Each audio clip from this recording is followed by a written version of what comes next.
สวัสดีค่ะนักศึกษาวันนี้ก็เจอกันในคลิปนี้นะคะ Writing an Impressive CV นะคลิปนี้เราจะพูดถึง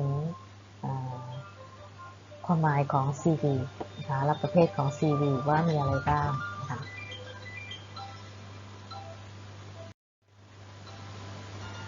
What does CV stand for? It stands for curriculum vitae. That means course of life. It's Latin term. It's a detailed document highlighting your professional and academic history.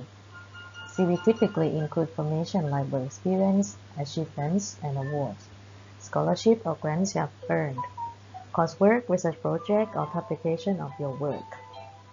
Okay. So, what is this for, CV? You all know that when you want to apply for a job, you need to submit a CV to the company, right?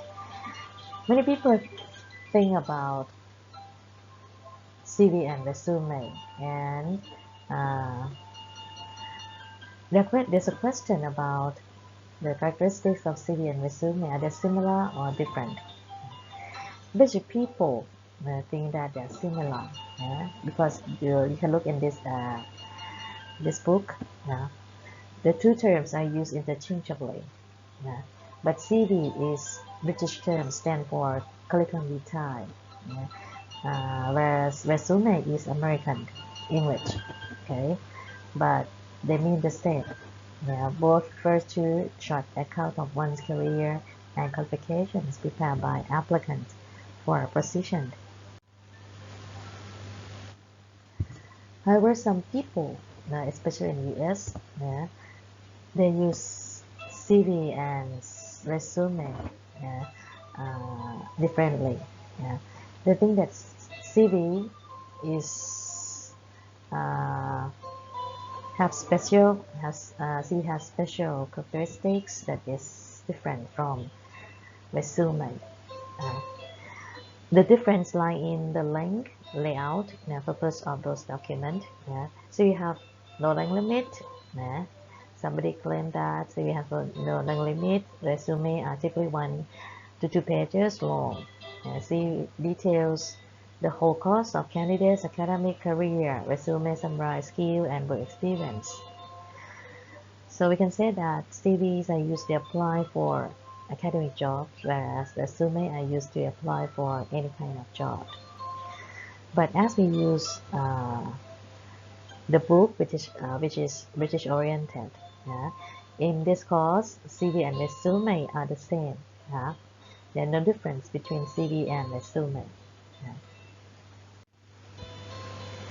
What is the purpose of CV? The main purpose of CV is to persuade a potential employer that you have the right skill, experience, education, personality for a job. A successful CV is the product of careful thought and planning. So CV is a method that you can use to sell yourself. That's why you should prepare a very well designed and very informative CV. It needs to stand out from potentially hundreds of competing applicants. Sometimes there are lots of applicants who want to apply for the same jobs. And in order to do this, a CV must be planned and written specifically for a job you are applying for. It means you cannot use only one CV to apply for any job that you want. Clearly expressing how you meet the requirements for the job. A successful CV must be concise, honest, and error-free. The next question is, how many sections should you include in your CV? And what are they? The answer is it depends. There's no limit to the number of sections in a CV, although all CVs should cover professional experience, educational qualifications, and skill. The only rules to remember is that the sections in your CV should be strictly relevant to the position you are applying for.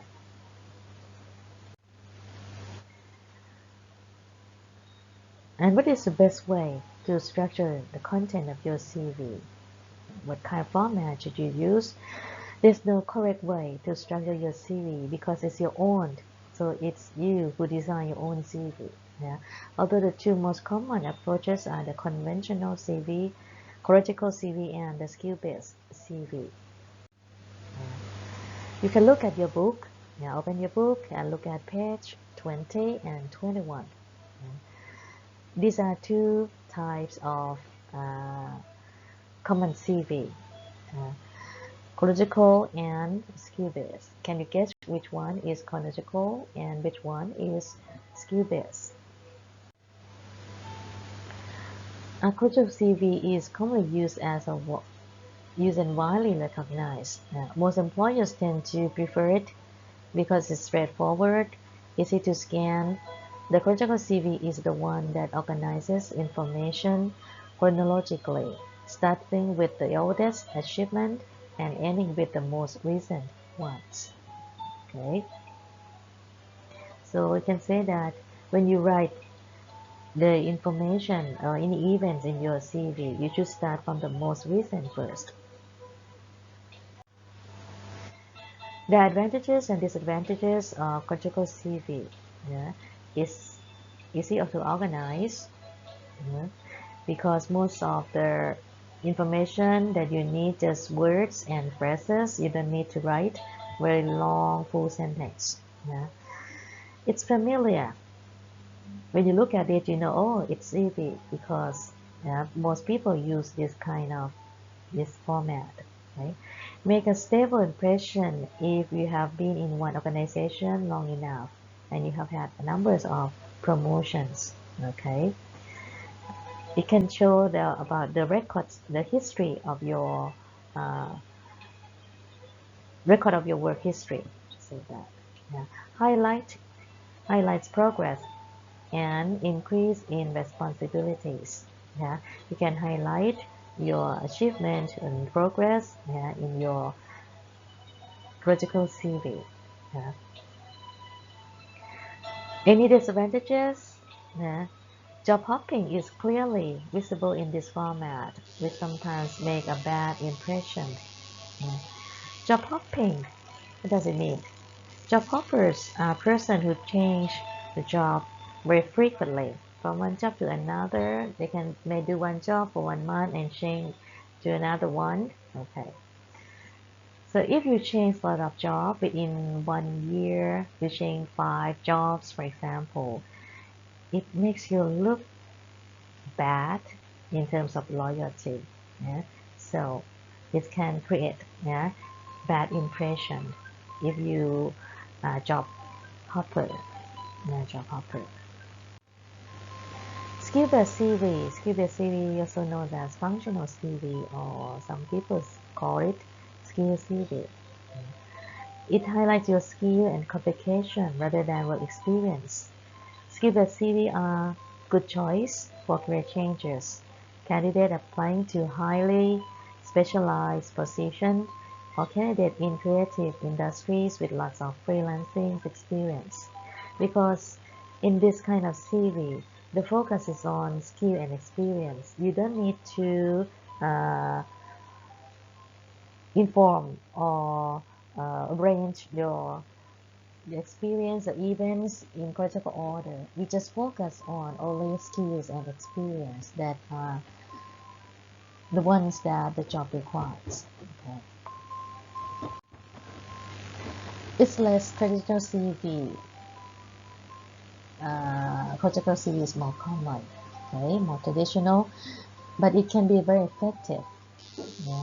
The focus of the CV is moved from your work experience to your transferable skills.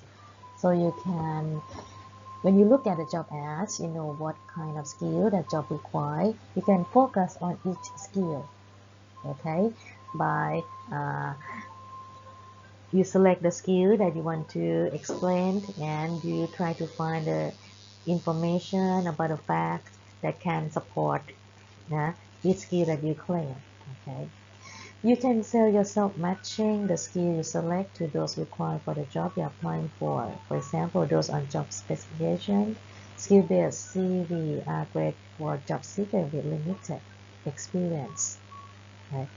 Because you focus on your skills and your transfer skills. Okay, you need to write, yeah, explain your work history in detail, in what should I say? For example, 2008, 2010, 2011. Okay, you just focus on the skill that you gain, that you think are your advantages. Okay. When you look at your book, the few CV in your book, which one is conjugal, which one is skill-based? Can you guess? Right, and the one on page 20 is chronological CV, and the one on page 21 is skill-based CV.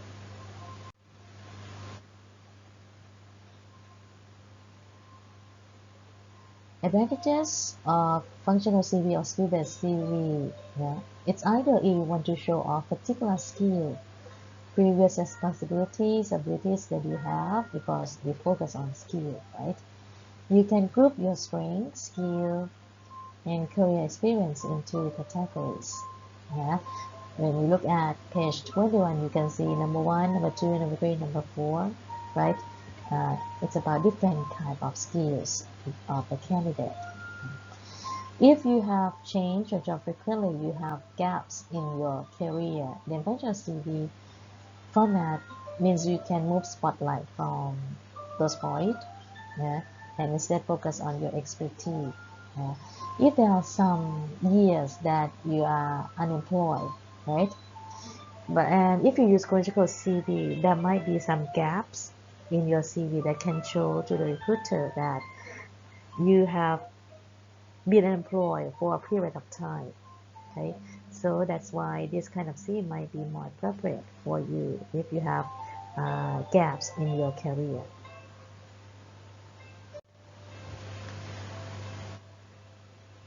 So another advantage is if you're looking to make a significant career change, then it can work well as it will draw employers' attention to your transferable skill.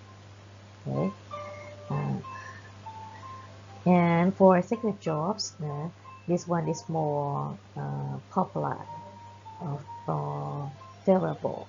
Okay, you can mention skills that you have acquired in voluntary work as well as paid work. Okay, because each section, the section is all about for each section is about each skill that you have. So, for example, communication skill, you can give example of the uh, events, of the activities that you have done that can help improve your communication skill. Yeah.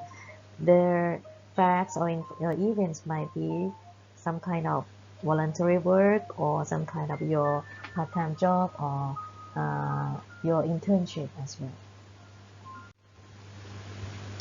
Disadvantages, yes, the functional CV does have disadvantages. If you have been in the same industry for a long time, then functional CV template will not be able to highlight points like loyalty to your employer. Some people think that it cannot show much about the candidate's loyalty, to the company. If you don't have much more experience, then you'll be limited by how much information you can put in your CV. Yeah. You may select communication skill as one section, teamwork as another section, for example. But if you don't have much work experience, you don't know what to write, what to, what information that you can use to explain about each skill. Okay. As it's not commonly used CV format, some inexperienced recruiter may not be familiar with it. Yeah. It's not popular. So, and because it's very difficult to read, you can see on page 21. In this part that focus on skill experience, full sentences are used instead of phrase or word, right? So it's very long. difficult to read, to scan. So some recruiter might not like it. Okay. In extreme cases, they may feel that you are trying to hide something from them, like the gap in your career history, or something that the recruiter, you don't want the recruiter to know about your work history. Okay. So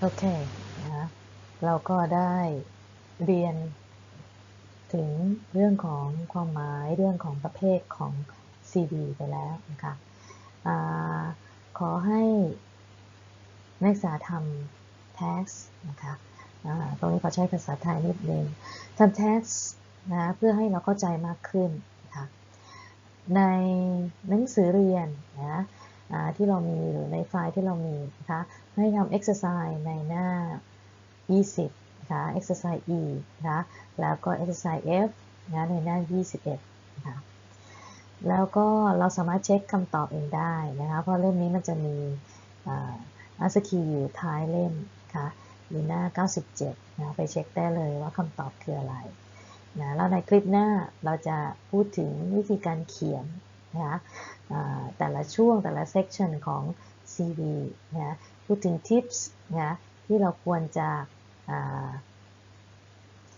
คำนึงถึงเวลาที่เราเขียน CV นะแล้วก็จะมีวิดีโอด้วยนะคะให้เราดูว่าเขามีข้อแนะนำเวลาเขียน CV อย่างไรบ้างนะ CV หรือ resume นั่นแหละนะคะว่าในเล่มนี้ที่เราเรียนเขาบอกว่ามันเหมือนกันนะถึงแม้จะมีคนเขียนว่าต่างกันก็ตามนะแต่อันนี้ใช้เหมือนกันนั่นเองนะแล้วก็คิดว่าสัปดาห์หน้านะคะจะทำควิสขึ้นใน LED2 นะคะเกี่ยวกับเรื่องเนี่ยเกี่ยวกับการเขียน CV นะให้นักศึกษาลองไปทดสอบว่าเข้าใจมากน้อยแค่ไหนนะคะเพราะว่าเวลาทำออนไลน์เนี่ยเห็นมหาวิทยาลัยเขาแจ้งบอกว่าเราต้องดูว่านักศึกษาเรียนไปแล้วรู้เรื่องแค่ไหนมีฟีดแบ็กอย่างไรก็เลยคิดว่าในสัปดาห์หน้าก็จะมีควิสขึ้นให้ด้วยนะคะแล้วก็ถ้าสามารถอัปโหลดไฟล์ได้ที่เป็